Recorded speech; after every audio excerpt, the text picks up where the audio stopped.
자, 역대하 25장부터 오늘 36장까지 다 한번 나가볼까 합니다.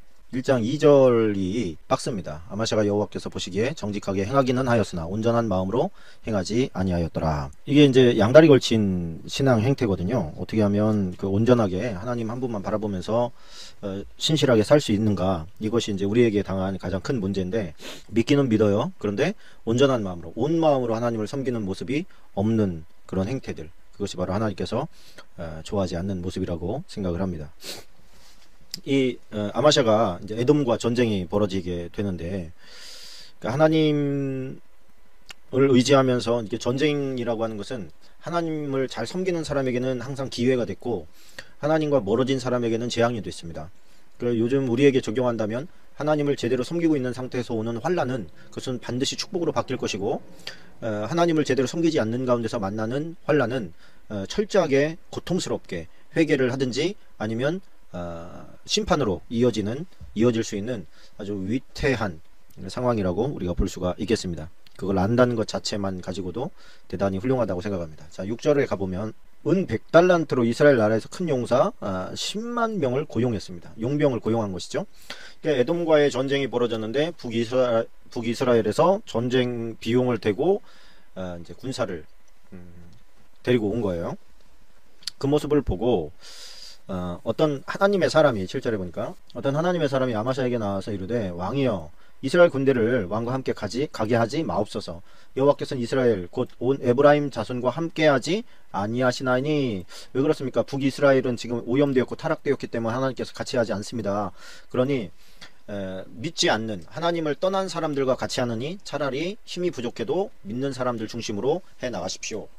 이게 이제 그 문명의 선지자가 준 충고입니다. 워낙에 사안이 큰 문제고 또 위기 상황이다 보니까 군대를 보통은 이제 사왔으면 그냥 보내기가 좀 아쉽잖아요. 그래도 하나님의 말씀에 순종해서 그들을 북이스라엘로 돌려보냅니다. 그들이 북이스라엘로 돌아가면서 이제 전리품을 얻을 거를 예상을 하고 왔었는데, 전리품을 얻지 못한 상태에서 돌아가다 보니까 유대 지역, 그 북쪽으로 가는 그 길목에 있던 유대 지역을 탈취하죠. 남자들은 지금 전쟁에 다 나가 있기 때문에 마을을 지킬 수 있는 사람들이 없었습니다. 그래서 그들이 살고 있는 마을들을 급습해 가지고 사람을 죽이고 또 많은 재물도 약탈해서 올라가게 됩니다. 이 모습을 통해서 우리가 생각해 봐야 될 게 뭐냐면, 하나님을 의지해야 되는데 사람들은 많은 숫자를 의지합니다. 그래서 저 사람보다 내가 더 숫자가 높으냐 적으냐에 따라서 그 기준이 되어서 우리가 부서지기도 하고 세워지기도 하는 거예요. 자신감을 얻기도 하고 절망하기도 합니다. 쟤네는 우리보다 군사가 더 많아, 아니면 쟤네는 나보다 돈이 더 많아, 나는 저 사람에 비하면 완전히 아무것도 아니야, 이렇게 상대적으로 하는 그 가운데에는 누가 안 계십니까? 하나님이 안 계신 거예요. 하나님을 제외시켜 놓고 따지는 거예요. 물론 하나님이 안 계시면 더 많이 가진 사람, 더 군사가 많은 사람이 이기게끔 돼 있는, 그게 더 유리한 것이죠. 가진 자와 약한 없는 자 사이에서 하나님이 계시지 않으면 당연히 가진 자가 승리하게 됩니다. 그러나 그 가운데 하나님이 함께 하시면 누가 이길지는 모르는 거예요. 우리가 하나님을 신뢰하는 사람이 이기는 가능성이 훨씬 높아지는 것이죠. 돈을 썼는데, 이미 쓴 거 어떻게 하겠냐, 그냥 활용하자, 그렇게 나아갈 수 있잖아요. 근데 이 선지자는 그렇게 하지 못하게 합니다. 우리가 이제 돈을 투자를 하면 그것이 하나님의 뜻이 아닌 것을 알면서도 지지부진 계속 끌고 나가는 경우가 많이 있습니다. 왜? 돈을 썼잖아요. 근데 오늘 본문을 통해서 우리에게 주는 메시지는 뭐예요? 내가 아무리 돈을 썼다고 하더라도, 물론 돈 쓰기 전에 하나님 앞에 물어봤더라면 얼마나 더 좋았겠습니까?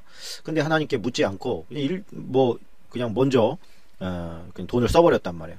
그렇다고 하더라도 하나님의 뜻이 아닌데 이 돈을 썼다는 이유 때문에 질질 끌려다녀서는 안 된다는 거예요.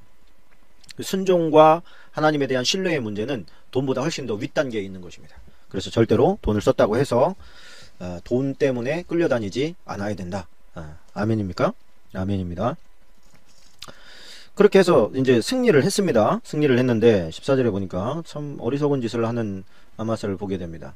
아마사가 에돔 사람들을 죽이고 돌아올 때 세일 자손의 신들을 가져와서 자기의 신으로 세우고 그들 앞에 경배하며 분향한지라. 무슨 얘기예요? 지금 자기네가 저 에돔에서 섬기고 있는 신들이 에돔을 지켜주지 못했잖아요. 그랬는데 그 에돔의 신상들이 너무 그럴듯하니까 그것들을 가지고 와서 그 자기의 신으로 삼고 거기다 절을 했다는 거예요.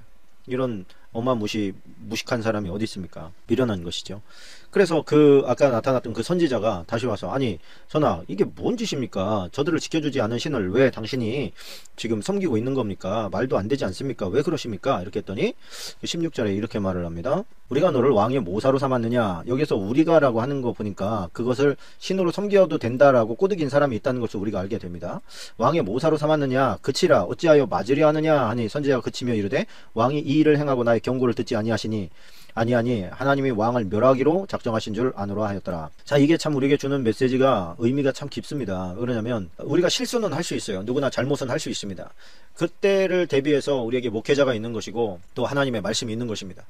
그 목회자를 통해서 하나님의 말씀을 통해서 우리의 교만과 또 잘못된 길을 꺾고 또 바른 길을 제시해주고 그렇게 하는 것이죠. 물론 목회자도 잘못된 경우가 있기 때문에 제일 확실한 건 하나님의 말씀에 순복하는 것입니다. 그런데 그 경고를 듣지 않게 되면 멸하기로 작정된 것과 같은 상황이 벌어집니다. 하나님의 말씀이 있는데도 무시하잖아요. 그렇게 되면 결국에 자기에게 큰 피해가 오게 됩니다. 하나님께서 우상 숭배하는 자를 복 주신 적이 없거든요. 선지자는 그걸 알고 있단 말이야.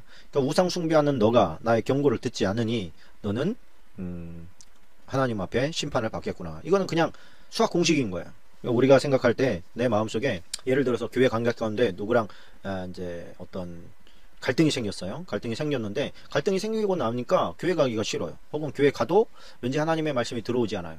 또 말씀을 받아도 그것을 내 말씀으로 받지를 않아요. 그렇게 되면 어떤 일이 벌어집니까? 이건 멸하기로 작정된 자와 다름이 없는 거예요. 그래서 얼마나 교만합니까? 이 왕이 뭐라 그래요? 어찌하여 맞으려고 하냐? 너 한 대 맞아 볼래?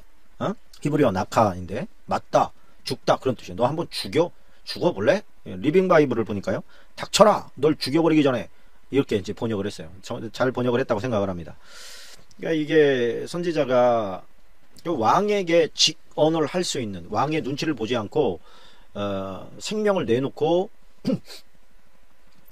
직언을 할 수 있는 그것이 바로 이게 제사장과 선지자가 있어요. 제사장과 선지자가 그래서 타락해버리면 그 땅에는 희망이 없습니다.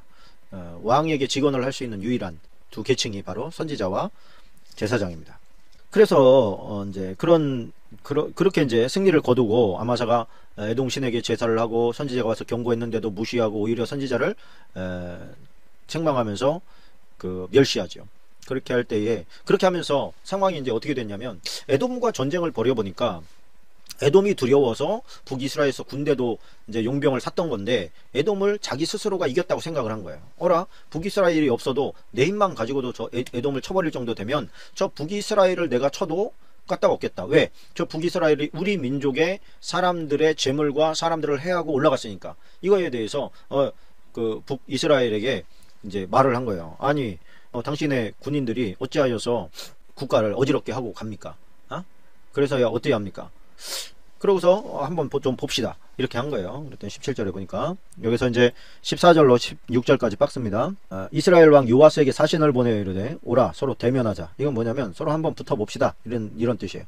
근데 요아스가 이런 얘기를 합니다. 야, 레바논 가시나무가 레바논 백향목에게 정결을 보내 이르기를 내 딸을 내 아들에게 주어 아내로 삼게 하라 하였더니 레바논 들짐승들이 지나가다 그 가시나무를 짓밟았느니라. 그러니까 가시나무는 유대의 아마사 왕을 말하는 것이고 백향목은 지금 요아스 이스라엘의 왕을 말하는 것이죠. 건방 떨다가 짓이겨버림을 당했다. 그런 얘기를 하는 것입니다. 그러면서 네가 에돔 사람을 쳤다고 마음이 교만해서 자긍하는구나. 내 궁에나 있어라. 어찌하여 화를 자초해서 너와 유다가 함께 망하려고 하냐. 이렇게 했더니 아마사가 듣지 아니하였습니다. 그래서 하나님께서 말미암은 거죠. 왜? 그가 우상숭배 에돔 신들에게 구하였으므로 그 대적의 손에 하나님께서 넘기려고 했던 것입니다. 아마사가 착각한 게 뭡니까? 전쟁을 내가 승리했다라고 착각을 한 것입니다. 내가 승리했구나. 내가 전쟁을 그래도 좀 잘하는데 우리 군인들이 잘 싸우는데 이렇게 착각을 했던 것이죠. 그래서 아마사가 주는 세 가지 교훈이 있습니다.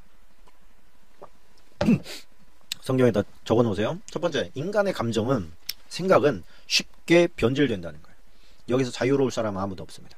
주변에서 어떤 말을 해주냐에 따라서 우리는 너무 급속하게 변질될 수 있는 소양들을 다 가지고 있다는 것입니다. 두 번째로 아무리 사람이 준비가 부족하고 또 예비된 게 없고 숫자가 적다 할지라도 사람들이 볼 때 다 불가능하다 할지라도 하나님과 함께하는 사람은 하나님께서 되도록 이끌어 가신다는 거예요. 우리 상황에서 안 되는 것이지 하나님의 상황에서는 안 될 게 없는 거예요. 그래서 우리가 하나님을 의지할 때 큰 일을 할 수 있다는 거 우리가 깨달아야 됩니다. 세 번째는 하나님께서 주신 축복을 잘못 이해하면 끝장난다는 거예요. 그 하나님께서 주신 축복을 어떻게 우리가 받아들이냐는 우리의 마음에서 일어나야 될 과제입니다. 이걸 갖다가 자기가 그럴만해서 하나님께서 나에게 주신 것이다라고 생각하는 순간 그것은 이제 큰 착각과 교만이 되는 것이죠. 그래서 이 아마사가 결국에 실패한 이유는 뭐냐면 그 하나님과의 어떤 인격적인 만남이 없었기 때문입니다. 선지자의 말에 순종해서 나가서 승리하기는 했지만 그렇다고 해서 그가 하나님을 만난 것은 아니었어요. 물론 환경을 통해서 하나님을 경험할 수 있습니다. 그러나 그것이 다는 아니에요. 그 본인이 하나님 앞에 매달려서 응답을 받아야만 그것이 진짜라고 할 수가 있겠지요. 전쟁이 벌어지는데 결국 아마사가 패배하게 됩니다. 그래서 27절 박스 처리하시면 좋습니다. 아마사가 돌아서서 여호와를 버린 후로부터 예루살렘의 무리가 그를 반역하였으며 그가 라기스로 도망하였더니 반역한 무리가 사람을 라기스로 따라 보내어 그를 거기서 죽이게 하고, 그러니까 이 아마사는 이 전쟁에서 패한 다음에 이 북이스라엘 왕이 내려와 가지고 이 그 예루살렘을 정복해 버립니다. 그리고 막 성벽을 헐어버려요. 예루살렘 성벽을 에브라임 문에서 또 성 모퉁이 문까지 400규빗을 헐고, 400규빗이라고 하면 한 200m를 헐어버렸다는 얘기예요. 그 적장이 와서 헐어버린 것은 그것은 다시 못 세우는 거예요. 세우면 반역의 그 기반을 세우고 있다 이렇게 해석이 되기 때문에, 그러다 보니까 그 안에 있는 모든 귀한 것들은 다 뺏겨서 사마리아로 가버리고 불쌍하게 왕노릇을 하고 있다가 그 밑에 있던 야 이거 뭐냐, 응? 저런 그 참 유약한 왕을 만나가지고 우리가 이렇게 다 고생을 하는구나 그러면서 반역을 하게 됩니다. 반역했더니 라기스로 도망합니다. 라기스로 도망했다는 것은 예루살렘 아래쪽이거든요. 애굽 쪽입니다. 그러니까 애굽 쪽으로 도망가려고 했는데 한 성읍에 이제 머물렀다가 거기서 이제 죽음을 당하게 됩니다. 자, 이게 이제 이 사람에게 희망이 어떤 그 하나님의 기회가 없었다고 얘기는 못하겠지요. 하나님께서 선지자를 통해서 또 환경을 통해서 계속해서 말을 하는데도 불구하고 못 깨닫는 거예요. 왜? 그의 삶이 기도의 삶도 아니었고 하나님의 말씀을 가까이 하는 삶도 아니었습니다. 자기 귀에 즐겁게 해주는, 자기에게 아부하는 사람들만 옆에 있다 보니까 멸망길로 가게 되는 것을 보게 됩니다. 자, 26장입니다. 26장 3절 5절까지가 박스입니다. 3절 5절까지. 자, 우시아가 왕위에 오를 때 나이가 16세라. 자, 16세의 왕위에 올랐습니다. 자, 예루살렘에서 52년간 다스렸는데요. 굉장히 긴 기간이죠. 52년간 다스렸는데 우시아가 그의 아버지 아마샤의 모든 행위대로 여호와 보시기에 정직하게 행하며 하나님의 묵시를 밝게 하는 스가랴가 사는 날에 하나님을 찾았고 그가 여호와를 찾을 동안에는 하나님이 형통하게 하셨더라. 자, 여기에서 스가랴가 사는 날에 하나님을 찾았다. 그러니까 스가랴가 죽고 난 뒤에는 안 찾았다 그런 뜻이 되겠지요. 이거는 무슨 얘기냐면 이건 기생신앙이라고 할 수가 있습니다. 그 하나님의 철저히 하나님에 대해서 아는 사람이 있고 그 어떤 그런 그 스가랴에 의존해서 살아가는 것은 신앙생활이 아닙니다. 누군가 우리를 전도했다 할지라도 그 사람에게 기생되어 가지고 그 사람이 뭐 이러라고 하면 이러고 저러라고 하면 저러다가 그 사람 죽으면 아무것도 하지 못하는 그런 상황에 처하는 일이 있어서는 안 되겠지요. 그가 여호와를 찾을 동안에는 하나님이 형통하게 하셨다 그랬습니다. 찾지 않을 때는 형통하게 하나님이 하지 않으셨다는 뜻이 되겠지요. 또 그런 일이 벌어졌다는 뜻이 되겠습니다. 자, 이 16세의 왕이 됐다 이 얘기는 어린 나이잖아요. 어린 나이에 왕이 됐다는 뜻은 그가 스스로 어떤 것을 결정할 수 있는 능력이 아직은 준비되지 않았다는 뜻입니다. 근데 그 어떤 사안에 대해서 결심하고 결정할 때에 스가랴를 통해서 이제 정치를 펴나갔다. 함께 협력하면서 이제 펴나갔다라고 하는 것은 그에게 있어서 큰 축복이 아닐 수가 없는 것입니다. 그러니까 앞길을 물을 수 있는 사람이 있다는 건 참 감사한 일이죠. 그러니까 나이가 어려도 하나님의 말씀을 따라가야 거기에 승리가 있고 힘이 있고 능력이 있는 겁니다. 사람들이 이제 나이가 많다고 해서 경험이 있다고 해서 그 경험이 다 맞는 게 아니에요. 어떤 건 맞겠지만 사실 그가 하나님의 사람이 아니라면 맞지 않는 것들이 훨씬 더 많습니다. 그 이후의 삶이 어떻게 될지는 아무도 모르는 거예요. 예전에 김동욱 목사님이 그런 말씀을 하셨습니다. 이제 설교 말씀을 하는데 뭐 철저히 하나님 앞에 부끄러움 없이 사업을 해야 된다. 뭐 이런 식으로 이제 설교를 했더니만 나이 지긋하신 장로님이 젊은 이 목회자를 불러가지고 타이르는 거예요. 그 목사님이 그 나이가 어리시고 또 잘 몰라서 그러시는 건데, 세상은 그렇게 하면 사업이 안 됩니다. 그런 설교하면 그 성도들, 사업하는 성도들 시험 듭니다. 그런 설교는 한 1년에 한 2번만 하시고 그냥 축복을 많이 빌어 주십시오. 이 김동 목사님이 그 다음 주에 다시 한번 그 설교를 하시면서 뒤에 이런 말을 덧붙였습니다. 목사는 경험을 이야기하지 않습니다. 목사는 하나님의 말씀을 있는 그대로 선포합니다. 그러면 하나님의 말씀은 장로님의 경험만 못한 겁니까? 장로님한테 와서 하나님이 배워야 됩니까? 둘 중에 하나가 잘못됐다면 누가 잘못된 겁니까? 어떻게 하나님의 말씀이 시대에 따라서 변하고 상황에 따라서 변합니까? 자, 그렇게 이제 강력하게 말씀을 하셨다 그래요. 그렇지요? 우리는 경험으로 살려고 하는 습성이 있습니다. 세상이 준 경험, 세상 속에서 겪은 경험, 그 가운데서 어떤 것은 자기 머릿속으로 생각할 때 잘된 것도 있고 안 된 것도 있겠지만, 잘됐다고 생각하는 것들은 그게 옳다고 생각하는 것이 잘못된 거예요. 자기가 생각할 때 잘 됐는데 하나님께 보실 때도 그것을 보고 잘했다고 할 거냐? 어떤 거 하나님께서 보실 때 망하는 게 잘 되는 것도 있는 거예요.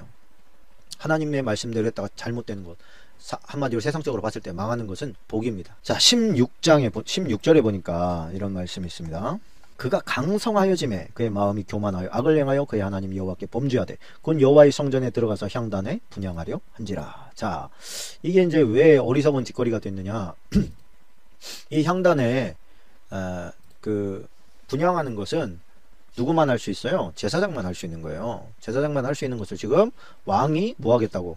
자기가 하겠다고, 나 분향도 하겠다고, 내가 제사장권까지 갖겠다고, 그래서 궁으로 들어간 것입니다.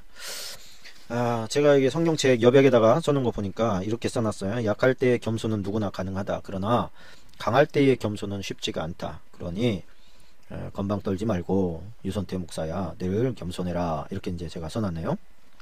강성하여짐에 그의 마음에 교만이 들어간 거예요. 이게 강성하여졌을 때 사람이 변질됩니다. 사업 잘 되고 돈 잘 벌리고 이 모든 것들이 순탄하게 나아갈 때, 그때 뭐 기도 좀 하시죠. 예배 드리러 오셔야 되지 않겠습니까? 지금 바쁩니다. 그럼 어떻게 하나님 다 망하게 해야 되나? 하나님 다 망하게 해주십시오. 그렇게 해야 됩니까? 그렇게 하는 게 낫죠. 그렇게 만약에 기도해 줄 수 있는 목사님이라면 진짜 목사님이라고 생각합니다. 누구예요? 어느 목사님이, 장로님이 양주장을 막 돈을 장떡 들여가지고 크게 해놓은 거예요. 목사님 오셔가지고 축복해달라고. 아니, 장로가 양주장을 만들어 놓고서 술 만드는 공장을 만들어 놓고 목사에게 와가지고 축복을 해달라는 게 이게 말이 됩니까? 이 목사님이 갔어요. 가가지고 기도할 때, 하나님 이 양주장이 속히 망하게 해주십시오. 빨리 망하고 이 장로님이 정신 차리고 하나님 앞에 오게 해주십시오. 이렇게 기도를 하셨다는 거예요. 참 놀랍고 감사한 것은 그 장로님이 그 기도를 듣고 양주장을 없애버렸어요. 이런 카리스마가 있어야 되지 않겠습니까? 왕이, 제사장이 잠깐 틈을 비운 사이에 와가지고 분향을 하겠다고 성전에 들어갔어요. 성전에 들어가서 분향할 때 그것을 알고 제사장, 17절에 보니까 아사랴가 여호와의 용맹한 제사장 80명을 데리고 그의 뒤를 따라 들어갑니다. 80명은 뭐냐면 성전 수비대라고 할 수 있어요. 당신 왕과도 지금 맞짱 뜰 태세예요. 그래가지고 나가십시오. 뭐 하는 겁니까? 아무리 왕이라도 여기서는 당신이 할 수 있는 게 없습니다. 당당 나가시오. 그랬더니 왕이 열받잖아요. 아니 네가 뭔데 지금 왕한테 지금 뭐라고 하는 거야? 그러면서 화를 냅니다. 화를 내니 제사장한테 화를 냈어요. 그랬더니 제사장이 어떻게 한 게 아니라 여호와께서 그에게 나병을 확 내려버리십니다. 그러니까 문득병이 생겨버린 거예요. 건방을 떨은 거예요. 교만하다고, 능력 있다고, 돈 있다고, 군사력 있다고 건방 떨다가 나병이 덜컥거렸어요. 나병이 돈으로 고쳐지는 병입니까? 돈으로 생명을 연장할 수 있습니까? 돈으로 못 고치는 병을 고칠 수 있습니까? 하나님께서 그냥 쳐버리시는 거예요. 이게 말씀을 모르는 자의 무지라고 할 수가 있죠. 그가 스가랴에게 기생했기 때문에 그 스스로가 하나님의 말씀 안에 잠기고 말씀의 기준을 삼아서 다윗처럼 그렇게 올곧게 나간 게 아니라 어렸을 때 잘 모를 때 도움을 줬던 사람에게 잘 이렇게 기생해서 가다가 그 사람이 사라지고 나니까, 아니면 자기가 힘이 생기니까 그 다음부터는 그냥 무시해버리는 거예요. 이게 참 잘못하는 것이죠. 이 어떤 교회 사회에서도 하나님의 질서가 있습니다. 질서가 있는데 때로는 이 질서를 자꾸만 자기의 경험 또는 자기의 지식 이런 걸 가지고 질서를 좀 어지럽히는 경우가 있습니다. 이것은 목회자도 인정을 하면 안 되고 교회 시스템에서도 인정을 하면 안 됩니다. 그러니까 하나님께서 정하신 질서이기 때문에 내가 아무리 하고 싶어도 하나님께서 정하신 것을 갖다가 어떻게 파합니까? 자기가 어떻게 왕이지만 제사장을 할 수가 있습니까? 왕이면서 제사장을 했던 유일한 분이 예수님이시죠. 이 예수님이 멜기세덱이라고 하는, 그러니까 아브라함 때에 예루살렘의 제사장이면서 왕이었던 멜기세덱에게 11조를 바치는 그런 장면이 나오죠. 그때 딱 한 번 등장하는 사람이 바로 예수 그리스도가 그의 반열에 의해서 제사장이면서 왕이 될 수가 있으신 분이다 라고 하는 것을 이제 히브리서에 가보면 이제 말씀을 하는 것을 우리가 보게 됩니다. 사람이 자기 능력과 신분의 한계를 좀 인정하고 그 선을 넘지를 말아야 됩니다. 자, 27장으로 넘어갑니다. 27장에 가니까요, 이제 요담이 왕이 됩니다. 요담이 요담이 왕에 오를 때 27장. 자, 요담이 왕위에 오를 때 나이가 25세요. 25살에 왕위에 올라서 예루살렘에서 16년 동안 다스리게 됩니다. 그의 어머니 이름은 여로사요 사독의 딸이더라. 그렇게 말을 합니다. 2절에 보면 그런 말씀이 있어요. 이 사람은 하나님의 뜻대로 여호와 보시기에 정직하게 행했지만 백성은 여전히 부패했다. 여전히 부패했다는 것은 그의 선조 때부터 이미 부패해 있었다라고 볼 수가 있는 것이죠. 그러니까 이걸 보면 지도자가 아무리 바로서도 백성은 타락할 수 있다는 걸 우리가 알게 됩니다. 그러니까 부모가 아무리 신앙적으로 잘 살아도 이게 말 안 듣는 자식이 있는 법 아닙니까? 하나님의 힘으로 사는 자가 있고 자신의 힘으로 살려고 하는 사람이 있습니다. 그러니까 자신의 힘을 의지해서 살아가려고 하는 자를 교만하다, 또 타락했다, 하나님 앞에 바로 서지 못한 자다, 이렇게 얘기를 하고, 오히려 하나님 앞에 기생해서 나 하나님 없으면 안 됩니다, 하나님 나를 도와주십시오, 성령님 나를 도와주십시오, 하나님의 힘으로 살려고 하는 자가 오히려 승리할 수 있습니다. 그리고 하나님께서 그를 책임지십니다. 하나님을 의지하면 의지할수록 하나님께서 그 사람을 책임집니다. 이 연약하구나, 네 마음이 왜 이렇게 의존하려고 그러냐, 이런 거 아니에요. 하나님께는 의존하면 할수록 좋은 것이고 감사한 것입니다. 6절에 보면 그런 말씀이 있습니다. 요담이 그의 하나님 여호와 앞에서 바른 길을 걸었으므로 점점 강성하여졌더라. 여러분에게 이런 축복이 있기를 축원합니다. 이게 하루아침에 딱 강해진 게 아니라 점점 강해지는 거예요. 점점. 이게 믿는 사람의 장점입니다. 하루아침에 어떻게 쫙 이렇게 막 되는 경우도 있어요. 요셉 같은 경우에 감옥에 있다가 갑자기 총리가 되는 경우도 있죠. 하나님께서 하시는 일은 우리가 제한시키면 안 됩니다. 그러나 질서는 대부분 어떻습니까? 점점 강해져 가는 거예요. 하나님께서 아론의 그 살구나무 지팡이에서 살구가 나게도 하시지만 기본적으로는 그 뭐 봄에 꽃이 피고 뭐 여름에 자라고 이렇게 그렇게 하는 게 천천히 점점 열매를 맺는 것이 그것이 하나님께서 정하신 질서라고 하는 것을 우리가 알게 됩니다. 그 강성함의 비결이 뭡니까? 바른 삶과 더불어서 오는 것이다. 그러니까 내가 엉망진창으로 범죄하면서 살면서 하나님 나에게 강성하게 해주십시오. 헌금할까요? 뭐 이런 건 의미가 없다는 거예요. 우리가 하나님의 축복을 받기 위해서는 하나님의 뜻대로 사는 것이 중요합니다. 자, 28장으로 넘어갑니다. 28장 1절로 5절까지 박스입니다.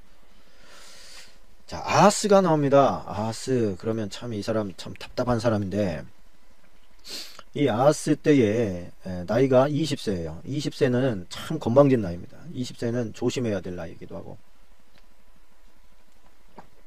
20세는 성인의 문턱에 있는 거 아닙니까?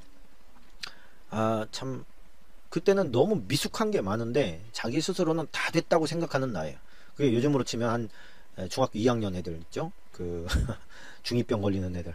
그러니까 너무 미숙한 게 많고 부족한 게 많은데도 불구하고 자기는 그게 뭐 다 된 것처럼 다 스스로 생각하고 또 바른 판단을 할 수 있는 것처럼 착각하는 나이입니다. 이때는 한 20세쯤 됐을 때가 그런 나이였던 것 같습니다. 이 사람은 왕이 되자마자 아주 기가 막힌 일들을 하는데 바알들의 우상을 부어 만들었어요. 여기서 바알이 아니라 바알들이라는 것은 여러 신상들을 만들었다는 뜻입니다. 그리고 흰놈의 아들 골짜기에서 분양하고 또 그의 자녀들을 불살르는 이런 아주 그냥 이게 왕이라고 하는 자가 인신 제사를 드리는 것을 바치는 것을 우리가 보게 됩니다. 이게 무슨 얘기입니까? 주변에 그 섬기는 신들, 주변 나라들이 섬기는 신들을 다 우리나라에다 집어넣어 놓고 그 신들을 우리가 다 섬기자. 그러면 하나님 한 분만 섬기던 때보다 우리가 훨씬 더 강력해질 거다. 이런 유치찬란한 생각을 한 게 바로 아하스입니다. 그래서 이게 이 사람이 이제 뭐 그 열왕기에 가보면 어떤 일을 합니까? 이제 아람과 북이스라엘이 공격해 올 때에 아수르에게 막 돈을 보내가지고 와서 우리 좀 도와주시오 그랬더니 또 아수르가 아람을 치잖아요. 그랬더니 뭐 이스라엘 치려고 왔던 군대가 퇴각하고 이스라엘의 유대가 참 유대를 치러 왔던 이제 북이스라엘과 아람이 퇴각하고 이 누굽니까? 유대는 구원을 받은 거잖아요. 아수르에 의해서 구원을 받은 거 아닙니까? 그랬더니 아하스가 또 인사한다고 또 다메섹까지 가요. 가서 보니까 보니까 신전이 엄청난 거예요. 그러니까 신전의 식양을 이 설계도를 그려가지고 유대에 있는 제사장한테 보내요. 제사장한테 보내서 이대로 좀 만들어 봐봐. 여기 우리가 섬기는 그 여호와의 그 신전보다 훨씬 더 제단이 멋있다야. 이렇게 만들어.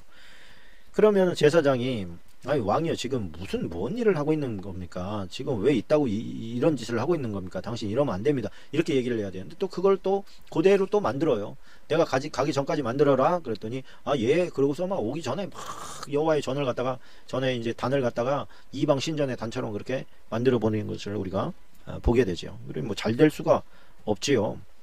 우리가 남쪽에 20명의 왕과 북쪽에 19명의 왕들의 역사를 보면요. 그냥 우리의 모습이 그대로 다 그냥 그 안에 담겨 있습니다. 뭐 2만 명이나 되는 사람들을 스토리로 만들어서 우리에게 주는 교훈이 있는데 그냥 그 한 40명, 50명, 42명 아닙니까? 온 이스라엘의 대수가 왕들이 그 왕들만 연구해도 참 우리가 저지를 수 있는 수많은 실수들을 굉장히 많이 없앨 수 있지 않을까. 자, 이게 다메섹으로 갔다. 이게 뭐냐면 우상 그 다메섹에 있는 그 아수르의 그 이제 신전을 유대에다 만들고 난 다음에요. 이게 이제 여기에는 없고 역대기가 아니라 열왕기에 가보면 이제 그 기록도 같이 포함이 되어 있는데 여기서는 삭제한 것 같습니다.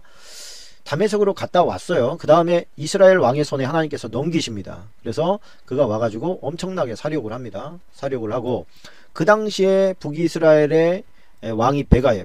베가가 유다에서 하루 동안에 용사 12만 명을 죽였어요. 이 12만 명은 참 억울하겠죠. 왕 하나 잘못 만나가지고 죽으니까. 그 베가가 또 그 싹 거둬갑니다. 싹 그 20만 명을 사로잡고 재물들을 많이 노력하여 사마리아로 갔어요. 그때 오데시라고 하는 선지자가 군대를 막으면서 이런 얘기합니다. 야, 너네가 지금 하나님께서 여호와께서 너희 조상의 하나님 여호와께서 유다에게 진노하셨기 때문에 그들을 너희 손에 지금 넘기신 건데 너희는 지금 그들보다도 지금 잘한 것 같냐? 너희는 범죄한 거 없는 것 같냐? 어찌해서 네 형제들을 지금 노예로 부리겠다고 그들을 지금 끌고 왔냐? 너네들은 하나님의 심판을 받지 않을 만큼 지금 제대로 살고 있냐? 그러므로 빨리 그들을 돌려보내라. 이 일 때문에 여호와의 진노가 지금 우리에게 가까이 왔다. 이렇게 담대하게 선포한 거예요. 그랬더니 사람들이 들어보니까 그렇지, 우리가 뭐 저 사람들보다 더 잘 사는 게 아닌데 그러면 안 되겠다. 이런 성령께서 마음을 감동하신 것이죠. 사람이 어떻게 뭐 그 정도 했는데 그런 마음이 들겠습니까? 그래서 노력한 물건들을 다 선지자 앞에 놉니다. 그랬더니만 그들이 포로를 맞고 옷을 입히고 신을 신기고 그들을 그 여리고에 이르러서 형제에게 돌려준 후에 사마리아로 돌아가는 모습을 우리가 보게 됩니다. 이 아하스 참 그 인신제사까지 들어가면서 온 주변의 신들을 다 불러들여 가지고 그 쑥대밭을 만들어버린, 똥통을 만들어버린 이 아하스. 이 아하스는 정말 그 주변 국가의 신들을 섬기면 자기가 더 몇 배나 그 주변 국가의 힘들까지 다 자기가 갖는 줄로 착각을 했어요. 그런데 아람에서 쳐들어왔죠. 북이스라엘에서 쳐들어왔죠. 에돔에서 쳐들어왔죠. 블레셋에서 쳐들어왔죠. 아수르에서 쳐들어옵니다. 그게 뭐 5절에 있고 17절에 있고 18절에 있고 20절에 있고 그래요. 자기가 그 주변 신들을 다 불러들였는데 그 주변 신들로부터 다 전쟁이 벌어져요. 그리고 막 이쪽에서 얻어맞고 저쪽에서 얻어맞고 이쪽에서 강탈해가고 저쪽에서 강탈해, 온몸이 막. 그래도 정신을 못 차려요. 사람이 참 미련 맞아가지고. 하나님 앞에 스스로 겸비함이 없으면 주변의 공격을 막아낼 수 있는 힘이 그들에게 없는 거예요. 아이고, 23절에 보십시다. 23절에 보면 이런 말씀 있죠. 자기를 친 다메섹 신들에게 제사하여 이르되 아람 왕들의 신들이 그들을 도왔으니 나도 그 신에게 제사하여 나를 돕게 하리라 하였으나 그 신이 아하스와 온 이스라엘을 망하게 하였더라. 자, 그러니까요. 미련을 더하게 만드는 것 같아요. 그러니까 화는 화를 더하게 만들잖아요. 미련은 미련을 더하게 만드는 거예요. 잠언서 27장 22절에 그런 말씀이 있어요. 미련한 자를 곡물과 함께 절구에 넣고 공의로 찌을지라도 그의 미련은 벗겨지지 아니하느니라. 아유, 그러니까 이 미련을 벗길 수 있는 유일한 해결책은 성령님 한 분밖에 없는 줄로 믿습니다. 자, 그런데 이제 29장에서 희망이 발견됩니다. 이 희망이 누구냐? 이 추악한 왕에게서 이 아하스에게서 히스기야가 나온다는 거예요. 29장으로 넘어갑니다. 히스기야가 왕위에 오를 때 나이가 25세라. 예루살렘에서 29년 동안 다스리니라. 그의 어머니의 이름은 아비하여 스가랴의 딸이더라. 일단 히스기야가 태어났어요. 히스기야가 왕위에 올랐어요. 그러니까 히스기야가 왕위에 오르고 나니까 주변에 아버지가 만들어 놓은 그 엄청난 우상의 신전들 이거 어떻게 할 거예요? 근데 이 히스기야가 참 감사하게도 파트너를 누구를 잡았냐면 이사야 선지자를 잡습니다. 이사야 선지자와 함께 이 나라를 좀 바르게 세워봅시다. 이렇게 손을 잡은 거예요. 너무 감사한 일이죠. 그래서 히스기야가 왕이 되자마자 막 종교 개혁을 시작합니다. 그래서 뭐 그 선지자의 눈으로 봤을 때 히스기야는 그의 조상 다윗의 모든 행실과 같이 여호와 보시기에 정직하게 행했다. 그리고 되자마자 첫 해에 여호와의 전 문들을 열고 수리했다. 이게 무슨 얘기예요? 고장나 있었다. 다 부서져 있었다. 뭐 그런 뜻이죠. 누가? 그의 아버지가. 그의 아버지 아하스가 완전히 엉망으로 만들어버린 것이죠. 그래서 이게 후반전에, 역사의 후반전에 가장 위대한 두 명의 유대의 왕이 나는데 그 한 사람이 히스기야야. 히스기야. 또 한 명은 요시야. 이 두 사람 스토리가 조금 나올 겁니다. 참 히스기야가 나오지 않았다면 아마 이때 망했을 거예요. 근데 히스기야가 다행히 나와가지고 모든 다른 종교 시설들을 다 부셔버리고 여호와의 전 하나만 딱 만들어 놓고 그 여호와의 전에서 백성들의 마음을 막 모읍니다. 그래서 이 29장은 다 그런 얘기예요. 뭐 이렇게 유대의 그 쓰레기장이었다. 우상의 신전 기지들이 막 너무 많았다. 근데 그거 다 히스기야가 정화 작업을 했다. 우리가 참 히스기야를 보면서 그런 마음을 배웁니다. 이렇게 되자마자 처음 시작한 게 종교 정결화예요. 신앙의 정립, 제대로 된 정립, 하나님의 말씀을 알고 있었던 사람인 거죠. 그래서 깨끗하게 정리하고 그렇게 출발을 새롭게 합니다.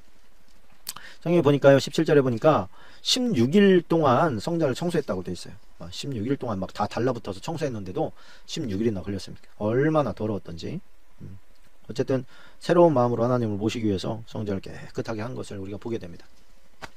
우리의 마음에 예수님이 오셔서 우리가 성전이라면 우리도 온 마음을 다해서 우리의 마음을 청소해야 될 줄로 믿습니다. 더럽고 추한 것들을 다 벗어버리고 씻어버리고 깨끗하게 되시기를 주님의 이름으로 축원합니다. 자, 30장으로 넘어갑니다. 30장에 넘어가면요, 3절로 6절까지가 박스입니다. 30장 3절로 6절 박스 처리하시고요. 이건 무슨 얘기냐면 히스기야가 다 정결케 만들어 놓은 다음에 6월절을 지켰다는 거예요. 6월절. 이게 지금 몇 년 동안 사라졌던 6월절인지 몰라요. 6월절. 그리고서 지금 이 상황이 어떤 상황이냐면 북이스라엘이 유다의 아수르에 의해서 이미 망했어요. 얼마 전에. 히스기야 얼마 전에 망해가지고 그 나라에 이제 별로 사람들이 없어요. 그 아수르가 사람들을 보내기도 했지만은 그 군대를 주둔시킨 것도 아니고 그냥 황무한 땅이 되어버렸어요. 사람들만 끌고 가고 재산 가지고 가고. 그 남아있는 찌끄레기 사람들이 좀 있었는데 그들에게 이제 와서 이렇게 함께 뭐라 그럴까요? 6월절을 지키자. 우리가 너희들이 그렇게 된 것은 여호와를 섬기지 않았기 때문이다. 그리고서 이제 보발꾼들을 사명을 줘서 보냅니다. 이 보발꾼들이 다 돌아다니면서 그들에게 초청을 합니다. 10절에 보면 그러나 그들을 이제 비웃게 되죠. 보발꾼들이 에브라임과 므낫세 지방 각 성읍으로 돌아다녀서 스불론까지 이르렀어 사람들이 그들을 조롱하며 비웃었더라. 그러면 이제 그 포기할 만한데 그러나 아셀과 므낫세와 스불론 중에서 몇 사람이 스스로 겸손한 마음으로 예루살렘에 이르렀다. 이게 참 얼마나 은혜스러운 일인지 몰라요. 이 보발꾼들의 만약에 이제 그 열왕기서에 가보면 이 보발꾼들이 이 큰 도시들에 갔는데 다 이제 거절당하고 조롱당하고 그럽니다. 그런데 야, 우리가 여기서 포기하지 말고 조금 더 돌아보자. 그래가지고 만든 사람들이 여기에 온 소수예요. 이 몇 사람이. 몇 사람이나 됐는 정확하게 나오지 않지만 몇 사람이 스스로 겸손한 마음으로 예루살렘에 이르렀다. 그렇게 되어 있습니다. 이들 때문에 유대 사람들은 아주 그냥 행복해졌습니다. 야, 우리가 이제서야 하나님 한 분으로 우리가 하나가 되나 보다. 이런 이제 막 어떤 충만한 은혜도 있었던 것이죠. 그래서 이 보발꾼들에게 있었던 이 충성의 마음, 포기하지 않는 마음, 작은 일에 최선을 다하는 마음, 우리에게도 있어야 될 줄로 믿습니다. 참 그 돌아온 사람들은 알곡이라고 할 수가 있겠지요. 그리고 이제 그 북쪽에서 온 사람들은 원래 이 6월절 만찬을 먹기 전에는 정결 예를 합니다. 자기들의 죄를 속하고 제사장들도 다 자기 죄를 속하고 뭐 이렇게 하고서 이제 6월절을 해야 되는데 너무 급박하게 온 거예요. 6월절에 이 사람들은 지금 먹을 것도 없고 북이스라엘은 난장판이잖아요. 지금 그러다 보니까 어떤 의미로는 참 먹고 살 길이 요원해서 하나님을께로 가면 무슨 방법이 있지 않을까. 그래서 온 사람들도 있을 텐데 이 사람들이 정결 예식을 못하고 지금 성찬을 먹게 되는 상황이 벌어진 겁니다. 그랬더니 이제 히스기야가 기도하는 거예요. 하나님, 6월절 양을 먹어 자기를 깨끗하게 하지 아니하고 6월절 양을 먹어 기록한 규례를 어긴지라. 히스기야가 그들을 위하여 기도하여 이르되 선하신 여호와여 사하옵소서. 결심하고 하나님 곧 그들의 조상들의 하나님 여호와를 구하는 사람 누구든지 비록 성수의 결례대로 스스로 깨끗하게 못하였을지라도 용서해 주십시오 하나님. 이렇게 이제 기도했더니 여호와께서 히스기야의 기도를 들으시고 백성을 고치셨다. 막 그런 정결례를 행하지 못하고 막 먹고 마시고 그러면서 이제 어떤 작은 전염병이 일어났던 것 같습니다. 그에 대해서 이제 히스기야가 비록 그렇게 하지 못했어도 하나님 용서해달라고 기도할 때 하나님께서 그를 고쳤다. 자, 31장에 가봅시다. 31장에 이제 이스라엘의 많은 그 우상들을 유대의 그 수도, 그러니까 예루살렘에 있는 많은 그런 우상들을 다 없앤 다음에 그 다음에 그거 다 없애고 나가서는 1절에 보니까 1절이 이제 박스입니다.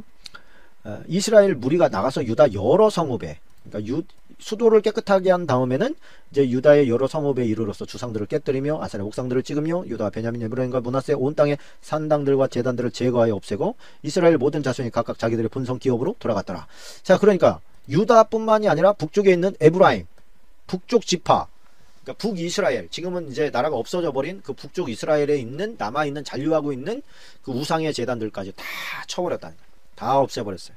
정결례를 행한 것이죠. 그러고 났는데 32장에 가보면 아수르 군대가 쳐들어옵니다. 자, 아까 그런 얘기 했었죠. 내가 하나님 앞에 온전히 섰을 때 하나님과 친밀할 때 오는 전쟁은 그건 하나님의 축복입니다. 내가 제대로 하지 못할 때 오는 환란은 그건 정말로 환란인 거예요. 이 모든 충성된 일을 한 후에 아수르 왕 사네립이 유다에 들어와서 견고한 성읍들을 향하여 진을 치고 쳐서 점령하고 단지라. 히스기야와 사네립이 예루살렘에 치러 온 것을 보고 그의 방밖에 또한 용사들과 더불어 의논하고 성 밖의 모든 물군원을 막고자 하며 그들이 돕더라. 예루살렘 성을 포위하겠구나. 그러면은 이 뜨거운 나라에서 물이 없으면 저들이 어떻게 견디겠냐. 그러니까 저 물을 갖다가 성 안으로 끌어들이고 저기는 메꿔버리자. 그리고서 그 우물을 갖다가 메꿔버립니다. 그리고 밑을 뚫어서 성 안으로 가져온, 그게 뭐예요? 그게 그 소경을 그 실로암이라고 하죠. 실로암에 보내가지고 눈을 뜨게 하는 것이죠. 다가올 미래의 심판을 미리 준비했던 히스기야의 마음을 본받으라는 하나님의 사인이었던 것입니다. 참 히스기야는 어떻게 할까요? 이 엄청난 북이스라엘을 전멸시킨 아수르가 쳐들어왔을 때 히스기야는 옛날 모습으로 돌아갈까요? 아니면 그 믿음과 신앙이 현실 앞에서 효과를 발휘할까요? 아니면 육신적으로 돌아갈까요? 히스기야는 그 곁에서 함께 했던 누구? 이사야 덕분에 신앙을 고수하고 믿음으로 나아가게 됩니다. 그 18절로 21절까지가 박스입니다. 사네립이 지나가 유다 방언으로 크게 솔로 예루살렘 위에서 있는 백성을 놀라게 하고 괴롭게 하여 그 성을 점령하여 하였는데, 자, 히스기야 왕이 아모스의 아들 선지자 이사야와 더불어 하늘을 향하여 부르짖어 기도하더니, 이게 이제 그 열왕기 하로 가보면 이제 어떻게 부르짖습니까? 하나님이여 강한 자와 약한 자 사이에는 하나님밖에 도우리가 없사오니 하나님 우리를 도와주시며 이렇게 기도하지 않습니까? 그랬더니 어떻게 하나님께서 그를 그 망하게 하시는 것을 보게 됩니다. 보니까 야, 사람의 최고 전성기는 기도할 때 시작되는구나, 이런 걸 느끼게 됩니다. 기도할 때 하나님께서 그 사람의 최고 전성기를 만들어주게 되는 것을 보게 됩니다. 그 당시에 가장 강력한 나라였던 아스루와 싸우지도 않고 천사통에서 승리를 거두게 되니까 주변 국가에서 볼 때는 어라? 이야 엄청나구나 이렇게 보게 된 것이죠. 그거를 유심히 지켜보던 사람들이 누구냐면 바벨론 사람들입니다. 그래서 이제 이 역대하에서는 나오지 않지만 이제 열왕기서에 보면 바벨론에서 사신을 보내잖아요. 그때 이제 하나님이 나를 이기게 하셨습니다. 이렇게 하지 않고 나의 국력을 한번 봐라. 그래서 이제 보물창고를 쫙 보여주지요. 그랬더니 이제 이사야가 왜 그러셨습니까? 그거 다 가지고 간 바 될 겁니다. 언제 그렇습니까? 당신이 그래도 선한 일을 많이 했기 때문에 당신이 살아있을 때는 안 하고 당신 죽은 다음에 그렇게 될 겁니다. 그럼 됐습니다. 만족합니다. 이렇게 하면서 이제 넘어간 장면이 나오죠. 또 그 승리를 거두고 났을 때 자식이 없었거든요. 죽게 생겼어요. 그러니까 막 간절히 기도하지요. 하나님 내 생명을 좀 연장해 주십시오. 그랬더니 하나님께서 15년을 연장시켜 주면서 15년 연장받고 3년 후에 므낫세를 낳습니다. 이 므낫세가 완전히 깡패 저리 가래요. 엉망진창인 자식을 하나 길러냅니다. 그래서 므낫세가 그 33장에 나오는 므낫세가 바로 그 엉망진창인 아들이라고 할 수가 있습니다. 33장 1절로 7절까지가 박스입니다. 1절로 7절까지가 박스. 자, 므낫세가 왕위에 오를 때 나이가 12세라. 예루살렘에서 55년 동안 다스렸다. 55년 동안 완전히 예루살렘을 똥통으로 만들어놔요. 아유, 악한 왕은 좀 빨리 죽었으면 좋겠는데 그렇게 하나요? 아쉽게도 이 므낫세가 한 짓거리가 뭡니까? 히스기야가 그렇게 힘들게 헐어버린 산당 다시 세웠고요. 바알들 제단을 쌓았고요. 아사라 목상 만들었고요. 하늘의 1월 성신을 경배해서 섬깁니다. 그러니 그리고 여호와의 전 두 마당에다가 하늘의 1월 성신으로 하여 제단을 쌓았어요. 여호와의 전까지도 아주 우상의 신전기지를 만들어 버린 겁니다. 므낫세가 끌려가게 됩니다. 이제 포로로 끌려가서 거기서 회개하면서 내가 잘못했구나 그러면서 이제 회개했더니 나중에 하나님께서 그를 돌려 보내 주십니다. 12절 보니까요. 그가 환란을 당하여, 자 여기서 보니까 여호와께서 아스루 왕의 군대 지휘관들이 와서 치게 하심에 그들이 므낫세를 사로잡고 쇠사슬 놓게 열박하여 바벨론으로 끌고 간지라. 그가 환란을 당하여 그의 하나님 여호와께 간구하고 그의 조상들이 하나님 앞에 크게 겸손하여 기도했다. 그랬더니 하나님께서 그 기도를 받으시고 간구를 들으시다 그 예루살렘으로 돌아와서 다시 왕위에 앉게 하심에 므낫세가 그제야 여호와께서 하나님이신 줄을 알았더라. 하나님인 줄 알면 뭐하겠어요. 이미 이스라엘은 똥통이 다 돼버렸는데 책임질 수도 없어요. 왕이 다 쓰레기를 만들어 놓고 자기는 회개해서 구원받았지만은 그의 죄가 어떻게 작다고 할 수가 있겠습니까? 근데 또 한편으로는 그렇게 큰 죄를 졌는데도 불구하고 회개했더니 하나님께서 용서하시는 걸 보면 또 우리에게 은혜가 있습니다. 하나님께서 용서하지 못할 죄악은 없구나. 그러나 그가 만들어 놓은 그 많은 우상들로 말미암아 이스라엘이 완전히 썩어 문드러져 버리게 됩니다. 그리고 나서 이제 그 므낫세가 돌아와서 죽고 나서 그의 아들 아몬이 왕이 됩니다. 21절입니다. 이 아몬이라는 것은 아몬이 뭡니까? 아몬. 이집트의 아몬 신이라는 게 있거든요. 아몬신. 숨은 신이라는 뜻입니다. 숨기움. 그래서 풍요의 신이었는데요. 이 아몬 신의 도시, 아몬 신이 다스리는 도시가 이집트의 수도였던 테베입니다. 테베. 그런데 어떻게 므낫세는 그 아들을 아몬이라고 이름을 지었느냐? 아시겠죠? 므낫세가 엉망진창인 그런 온 주변에 그냥 우상들을 끌어들일 때에 야 신들 중에 아몬 신이 최고인 것 같다. 그래가지고 그의 이름을 아들의 이름을 아몬이라고 지어버린 거예요. 정말 여호와의 나라로 유지되던 그곳을 갖다가 이집트의 도시의 이름을 딴 것으로 아들의 이름을 짓는 답답해지지요. 자 34장으로 넘어갑니다. 이 아몬의 아들 이게 아몬의 평가예요. 아버지 므낫세가 스스로 겸손한 같이 여호와 앞에서 스스로 겸손하지 않고 더욱 범죄했다. 므낫세보다 더 범죄한 게 아몬이라는 얘기죠. 그의 신하가 반역해서 왕을 궁중에서 죽이게 됩니다. 자 그리고 나서 아까 유대의 마지막 선한 왕이었던 요시야가 탄생하게 됩니다. 이 요시야가 나이가 8세에 예루살렘에서 왕이 됐고 31년 동안 다스리면서 왕을 합니다. 근데 이 요시야는요 히스기야보다 더 강력하게 성결 작업을 해 나갑니다. 그래서 34장 2절로 4절까지 다 이렇게 박스 처리를 해 주시고요. 자 무슨 일을 합니까? 제 12년에 유다와 예루살렘을 비로소 정결하게 하여 그 산당들과 아사의 목상들과 아르색인 우상들과 부어 만든 우상들을 제거하여 버렸다. 바알의 제단들을 헐고 또 태양상들 찍어버리고 아세라 목상들 다 빠버리고 가루를 만들어버리고 제사장들 무덤에 버리고 부리고, 또 이 사람은 또 특별한 게 뭐냐면 저 북쪽에 아직도 건재하고 있던 베델과 맨 꼭대기 북이스라엘 단에다가 해놨던 그 뭐랄까 송아지 우상, 그 하나님이다 그러고서 여로보암이 만들었던 그거를 다 부셔버리는, 북쪽까지 다 그냥 정결케 해버리는 놀라운 일을 하게 됩니다. 그의 아버지 므낫세 때의 할아버지죠. 이제 할아버지가 워낙에 하나님을 싫어해가지고 하나님 말씀들을 막 다 없애고 찢어버리고 태워버리고 막 그렇게 하니까 이제 그것을 재빨리 이제 여호와의 전 깊숙한 곳에다가 묻어버렸단 말이에요. 그걸 이제 나중에 청소를 하면서 꺼내서 그 말씀을, 잃어버린 줄만 알았던 그 말씀을 읽게 됩니다. 그러면서 자기들이 얼마나 범죄했고 잘못된 곁다리로 가고 있었는지를 알고 난 다음에 그들이 통곡하면서 하나님 앞에 회개하고 더욱더 하나님 중심으로 살자, 그렇게 결심을 하게 됩니다. 이 요시야가 또 이제 6월절을 지키게 됩니다. 35장으로 넘어가면요, 35장 1절에 보면 요시야가 예루살렘에서 여호와께 6월절을 지켜 첫째 달 14째 날에 6월절 어린 양을 잡았다, 그렇게 되어 있습니다. 그러니까 요시야는 성결하게 한 그 땅을 다 깨끗하게 하는 역할도 하고 6월절도 행하고 그랬는데, 안타까운 건 뭐냐면 그의 아버지 므낫세와 아몬이 만들어 놓은 그 우상 천지의 땅에서 자기는 정말 열심히 하나님을 섬기면서 살려고 했지만 백성들이 완전히 타락해 버렸어요. 돌아올 수 없을 정도로 타락을 해버리게 됩니다. 그래서 결국에는 이스라엘이 멸망하는 마지막 길로 접어들게 되는데, 요시야의 죽음이 참 너무 아쉬워요. 요시야의 죽음이. 요시야가 어떻게 죽었냐면, 그때에 어떤 일이 벌어졌냐면, 이제 신흥 바벨론이라고 하지요. 신생 바벨론.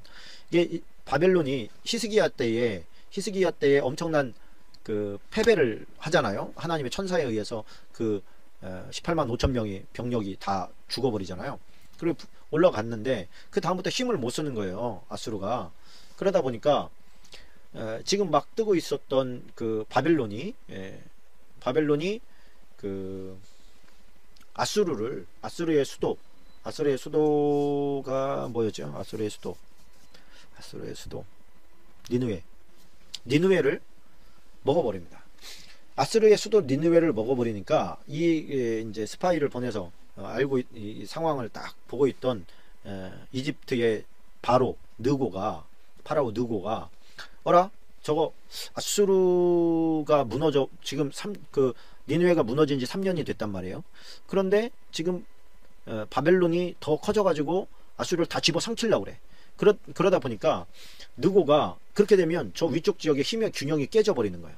그러면 지금 바벨론, 그 다음에 아수르, 그 다음에 애굽, 이집트, 이렇게 이제 3대 강력한 힘이 어떤 균형을 맞추고 있었는데, 바벨론이 아수르를 먹어버리게 되면 힘의 균형이 깨져버려요. 그렇게 되면 애굽도 먹혀버릴 가능성이 매우 크게 됩니다. 그러니까 이 느고는 똑똑한 사람이었거든요. 야, 이거 안 되겠다. 아수르를 도와줘야 되겠다. 아수르를 도와서 저 바벨론이 더 이상 영토 확장을 하지 못하게 만들어야 되겠다. 그리고서 아수르를 향해서 쫙 올라가고 있었단 말이에요. 올라가고 있는 그 길목에 유대가 있는 거예요. 근데 이 요시야가 가만히 보아하니까, 아니 지금 애굽에서 엄청난 군대가 올라가고 있단 말이에요. 그러면 저 아수르가 이겨도 문제고, 왜? 자기네가 위태위태하게 된 거예요. 그래서 야, 이거는 좀 문제가 있는 것 같다. 옛날에는 제가 요거를 좀 착각을 했습니다. 요시야가 친아수르 정책을 펴고 있는데 애굽에서 바로가 올라오니까 그것을 갖다가 아수르 입장에서 보내줄 수가 없어서 이제 그 중간에서 좀 방어를 해주려다가 죽어버려요, 요시야가. 근데 그렇게 보는 게 무리가 있다고 이제 판단이 된 겁니다. 왜 그러냐면 아수르를 도와주려고 올라가던 길이었어요. 그래, 야, 너네 치려고 하는 게 아니라 저 아수르 도와주려고 하는 거니까 나서지 마라. 그 요시야가 왜 거기서 나왔는지, 왜 나와서 바로 누구를 막아섰는지 이유가 없어요. 안타까운 거, 기도했다는 기록도 없어요. 왜 왔는지 모르겠어. 성경에 안 적혀 있으니까. 어쨌든 그렇게 황망하게 죽습니다. 그리고 지금 저 바벨론과 아수르가 좀 전쟁이 벌어지게 됐으니까 이쪽은 지금 유대를 그냥 왕을 죽여놓고 그 다음에 뭐 정복하고 자시고도 아니고 지금 빨리 올라가야 돼. 올라가서 아수르를 도와줍니다. 도와줘서 갈그미스라고 하는 역사적으로 굉장히 유명한 전투를 벌이게 됩니다. 딱 부딪혀가지고 전쟁이 벌어지는데, 예레미야는 이미 그 전쟁이 어떻게 될 건지에 대해서 계시를 받았어요. 그래가지고 예레미야 46장 2절부터 쭉 보면 그 전쟁에서 애굽은 패하게 된다. 도망치기 급급하게 될 거다. 그러니 요시야 당신은 나서지 마시오. 이런 메시지가 있었는데 그걸 순종하지 않고 그냥 나와서 죽어버려요. 그리고서 그 전쟁에서는 그야말로 그 전쟁에서 패함으로 말미암아서 아수르라고 하는 나라는 완전히 사라져 버립니다. 아시리아는. 그 바벨론이 이제 아시리아 땅까지 다 먹어버려요. 그리고서 애굽은 간신히 도망쳐가지고 내려오다 보니까 유대를 거치잖아요. 근데 요시야가 죽었는데, 요시야가 죽고 나서 백성들이, 자 36장으로 가봅시다. 지금 제가 지금 설명하는 거를 좀 들어보세요. 들으면서 이제 보십시오. 여기는 지금 전쟁 수습을 못하고 전쟁을 뛰어들었다가 지금 그 바로 느고가 전쟁에 패해서 돌아오다가 보니까 유대에 왕을 세워놨네. 누구를? 여호아스를.